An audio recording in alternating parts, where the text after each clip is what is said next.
Morning बच्चों, और कैसे आप सभी लोग। आशा करता हूँ आप सभी लोग अच्छे होंगे। तो आज मैं फिर से आया हूँ एक नए टॉपिक के साथ। तो देखिए, जो मेरा टॉपिक है वो है नर जनन तंत्र, यानी कि मेल रिप्रोडक्टिव सिस्टम। अब हम देखेंगे कि जो मेल है उसमें क्या क्या रिप्रोडक्टिव सिस्टम होते हैं। तो हम सबसे पहले बात करते हैं कि पुरुषों में एक जोड़ी वृषण प्रमुख जननांग होते हैं। क्या होता है, जो मेरे वृषण हैं जिन्हें हम टेस्टिज बोलते हैं, वो हमारे मेल में कैसे होते हैं, प्रमुख जननांग होते हैं। ठीक है, और बचे हुए शेष सहायक जननांग होते हैं जिनका वर्णन हम निम्नलिखित भागों में किया जा सकता है। तो देखिए, ये हमने एक नीचे एक टेबल के थ्रू बताया है। तो सबसे पहले हम देखते हैं MRS का मतलब है मेल रिप्रोडक्टिव सिस्टम। तो सबसे पहले है प्राइमरी सेक्स ऑर्गन। देखिए भाई, प्राइमरी क्या चीज होती है? प्राइमरी वो होती है जिसको हम फर्स्ट प्रायोरिटी देते हैं।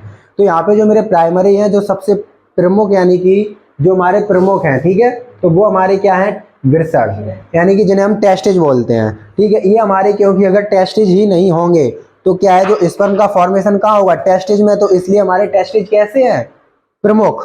ठीक है, अब तो टेस्टिज और हमारे कौन है, सेक्स हार्मोन्स। और जो हमारे सेक्स हार्मोन्स, क्योंकि जब अगर सेक्स हार्मोन्स अपना वर्क नहीं करेंगे तो क्या है, तो जो मेरा पेनिस है वो मेरा लार्ज नहीं होगा और जो फीलिंग्स है वो वगैरह नहीं आएंगी, है ना। तो इसलिए क्या है, जो सेक्स हार्मोन्स हैं उनको भी हमने क्या दी है, फर्स्ट प्रायोरिटी। ठीक है, तो ये मेरे प्राइमरी सेक्स ऑर्गन। अब यहाँ है मेरे सेकेंडरी सेक्स ऑर्गन। कैसे हैं सेकेंडरी?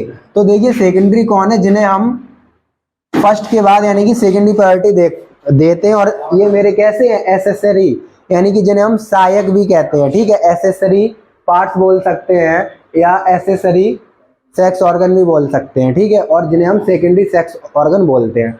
तो सबसे पहले आता है एसेसरी डक्ट, यानी कि देखो, एसेसरी का मतलब होता है सहायक और डक्ट का मतलब होता है नली या ट्यूब। तो सबसे पहले क्या है, स्मॉल डक्ट, ठीक है, जिसे हम कहते हैं छोटी नली। उसके बाद क्या है, वास इफ्रेंस, जिसे हम कहते हैं शुक्र वाहिनियां। ठीक है, उसके बाद है मेरा एपिडाइमिस, जिसे क्या कहते हैं, अधिवृषण। ये मेरा कैसा है, पेयर में होता है। अधिवृषण या एपिडाइमिस हमारे कैसे पाए जाते हैं, दो पाए जाते हैं। उसके बाद है इंजैकुलेटरी डक्ट। इंजैकुलेटरी डक्ट क्या है, जिसके थ्रू होके जो वीर है, यानी कि जो मेरा मेल गैमीट है, जो जिसके थ्रू बाहर आएगा, टेस्टिज से होकर पेनिस के थ्रू बाहर आएगा, वो क्या है, जिसे हम कहते हैं इंजैकुलेटरी डक्ट, यानी कि वीर्य स्खलन नली, वीर उसी के थ्रू बाहर आएगा। ठीक है, स्पर्म। अब फिर है मेरा एसेसरी ग्लैंड्स, यानी कि जो मेरी सहायक ग्रंथियां कौन सी हैं। ठीक है, तो जो एसेसरी ग्लैंड है, सबसे पहले है सेमिनल वेसिकल।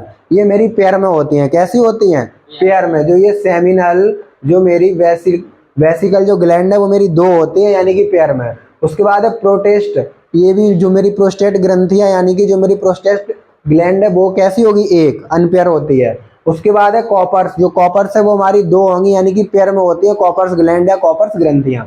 उसके बाद है एक्सटर्नल जेनेटेरिया, यानी कि जो मेरा बाहर होता है बॉडी के, जो हमें दिखता है, वो क्या है, स्कॉर्टम है, और जिसे हम कहते हैं स्कॉर्टल सैक भी बोलते हैं, यानी कि जो मेरे वृषण कोष हैं। क्योंकि जो मेरे वृषण कोष होते हैं, जो डेली स्किन, उसी में मेरे टेस्टेज अंदर बंद रहते हैं, यानी कि वृषण।